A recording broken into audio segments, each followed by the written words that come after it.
রাজনীতি যারা করেন তারা স্বচ্ছতা ধরে রেখে এবং ন্যায় নীতির পুরে রাজনীতি করলে ওই নেতার মনে হয় যে দাম কমে যায় বা দাম থাকে না, এই রকম ভাবার কোনো কারণ নেই। কারণ আমরা দেখেছি যে অনেক নেতাই একটু ক্রাইসিসে পড়লেই এক দল থেকে ত্যাগ করে আর এক দলে যোগদান করেন। তো এই সমস্ত নেতারা আসলে তো এদের পোল্টিবাজ বলা ছাড়া আর কিছু নেই। কারণ এরা মানে ব্যক্তি স্বার্থে রাজনীতি করে, ব্যক্তি স্বার্থের যখন ব্যাঘাত ঘটে যায় তখনই কিন্তু এরা পোল্টি মেরে আরেকটি দলে চলে যায়।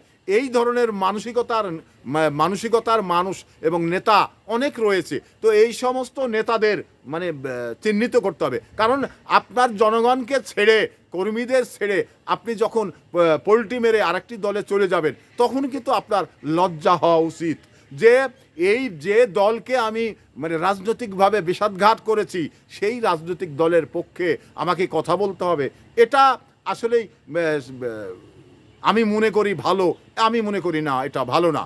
তো এই জন্যই আসলে এই পোল্টিবাজ নেতাদের মানে জায়গা যে কোনো জায়গায় হয় এটা আমি মনে করি না যে হয় না।